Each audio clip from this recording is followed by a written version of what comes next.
On le disait, l'OM a souvent perdu les gros matchs, mais on les a perdus avec Garcia. Donc maintenant qu'il est de l'autre côté, est-ce que finalement la roue va pas s'inverser? La roue tourne toujours. Ou un truc comme ça avait dit Franck Ribéry. Non, tu l'avais, c'est bien. La roue tourne, voilà. Manu, est-ce que la roue tourne parce que Garcia est de l'autre côté? On sait que Garcia, les gros matchs, même à Rome, quand tu le suivais, c'était pas... Il en a gagné des gros matchs et il serait pas champion de France, deuxième du championnat en Italie s'il gagnait jamais les gros matts. Ouais. Il en a perdu. C'est vrai que Marseille... Dans l'émotion marseillaise, il y avait quand même beaucoup de mal à gérer. Quand même, il faut être honnête, Manu. Moi, je trouve ça exagéré. Et Leipzig ou Salzbourg, c'est les gros matchs. Il les a gagnés. Il a pris des volets quand même. Prendre des 5-0 contre Paris, des 4-2 à Lyon, des 3-0 à domicile contre Lyon. Je dis pas parce qu'il y a perdre et perdre aussi. Je dis pas c'est le Mourinho des gros matchs. Je dis il ne perd pas tous les gros matchs. Ouais. Voilà. La partie est terminée. Non, je plaisante.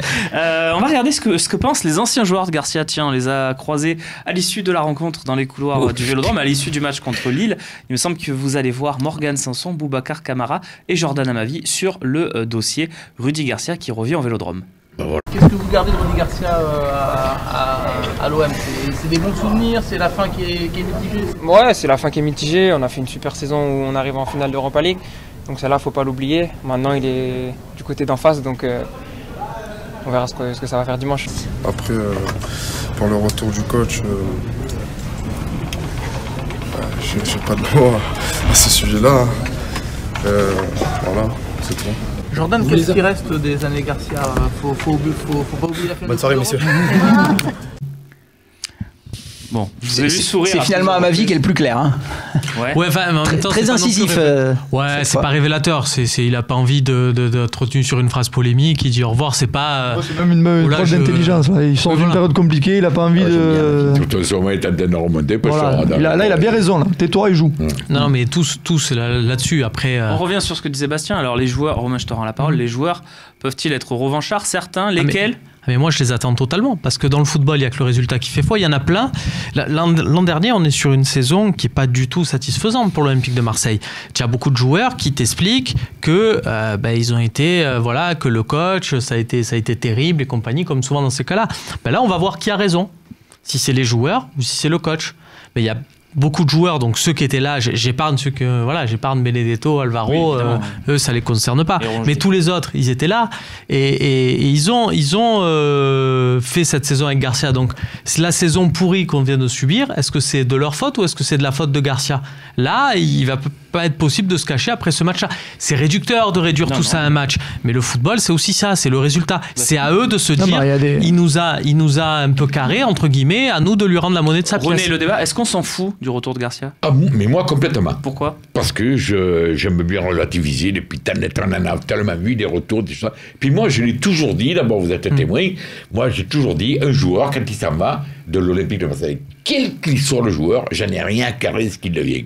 Eh bien l'entraîneur c'est pareil, il m'a fait chier, il m'a fait prendre des crises, il est parti, je suis tellement content qu'il soit parti, que je n'ai pas le retour de Garcia au Vélodrome. J'en ai rien à branler, je m'en bats les couilles. Voilà.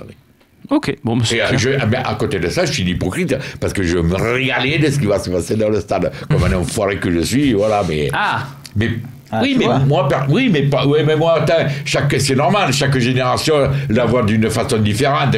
C'est heureusement que moi, je vois la chose différemment que Bastien ou Romain, qui sont des jeunes, ne déconnent pas. Alors, mais moi, je m'en cague, voilà. À côté de ça, c'est vrai que je vais me régaler de voir les banderoles, les machins, je reste avec René quelques instants. Parce que tu parlais d'autres générations, justement.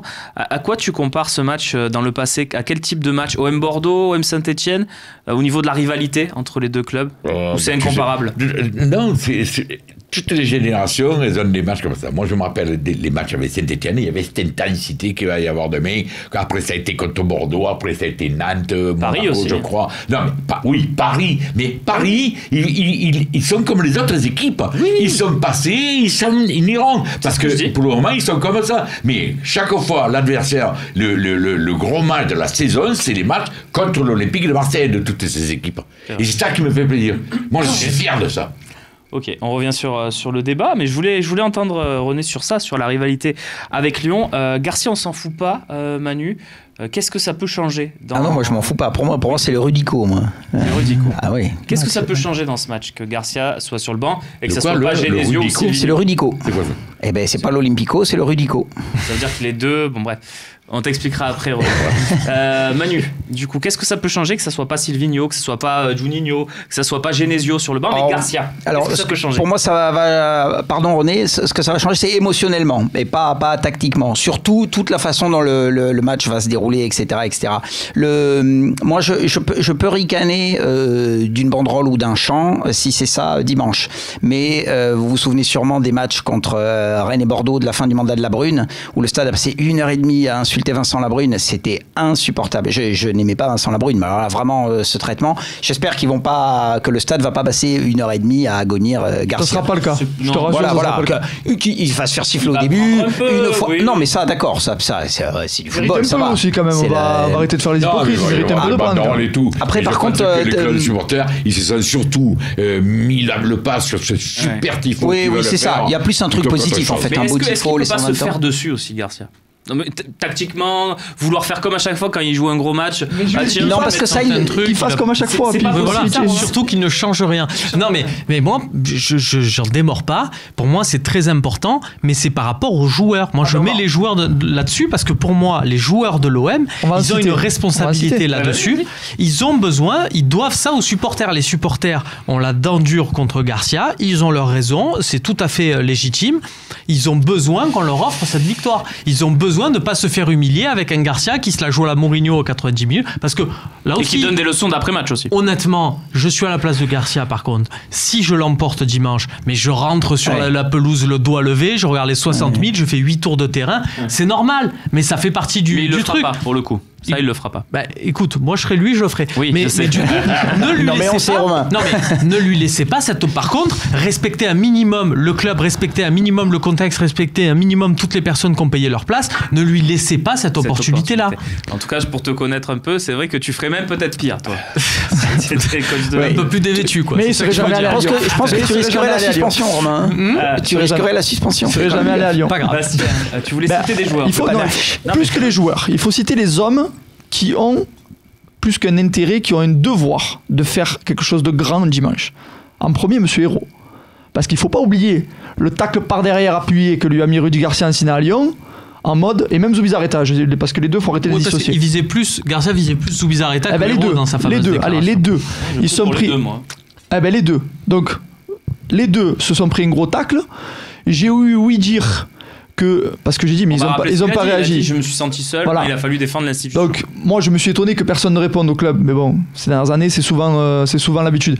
J'ai eu oui dire qu'ils attendaient justement qu'on gagne contre Lyon pour répondre. Donc, j'attends déjà en avant-match que ces mecs-là descendent le vestiaire en me disant, regardez, là, vous avez tout le club, tous les supporters derrière vous. Et comme le dit Romain, c'est à vous de nous montrer que l'année dernière, c'était un accident. Toutes les histoires qu'il y avait avec les supporters, vous respectez pas le maillot, l'OM c'est nous. Ben là, cette année, montrez que c'est fini ça. Ensuite, je vais nommer les joueurs. Morgan Sanson, qui a déclaré après un match à Salzbourg, ouais, mais je joue pas à mon poste, un coup je suis mieux défensif. Là, tu es 4-3-3, Coco, numéro 8. Et qui a dit qu'il préférait l'entraînement avec Villas-Boas. Exactement. Et qui s'est fait tirer les oreilles. Steve Mandanda, je vais pas rentrer dans l'intimité du vestiaire, il s'est fait bouger à nombreuses reprises. Bon, il y a l'histoire du brassard, mais l'année dernière, Garcia en public lui a mis des gros tampons dans le vestiaire. Et je peux te dire que c'est de source très sûre. Steve Mandanda doit faire un gros match. Khaled Takar, il s'est fait humilier en conférence de presse par Garcia, sur des matchs où il s'était manqué, mais il s'est fait quand même humilier. À Limassol. Oui, il y a des mecs, il faudrait qu'ils se mettent au diapason et tout. Voilà, donc je t'en ai cité que 3 qui vont être titulaires. Ces 3-là, mais il y en a d'autres. J'attends de ces 3-là un exemple et des dirigeants, une préparation et un match parfait de leur part. Bon, à moins que vous vouliez rajouter d'autres noms. Oui, en fait, non, je ne veux pas rajouter de nom, mais je suis assez d'accord avec la table d'en face parce que moi j'ai toujours défendu le fait que j'aime pas qu'on ait tout mis sur Rudy Garcia pour la saison dernière ratée, parce que pour moi les joueurs sont très très largement coupables aussi, et effectivement. Donc demain on va pouvoir un peu répartir les trucs. Est-ce que c'est Garcia qui a tout planté ou est-ce que c'est les joueurs qui merdaient aussi de leur côté? Voilà. Donc ils ont une réponse à donner. Et bien, vous savez ce qu'on va faire? On va rentrer dans le vif du sujet, on va regarder les compos, on va faire la nôtre parce que le coach, ça sera nous, mais tout d'abord l'avant-match avec le débat tactique et la compo lyonnaise. On y va.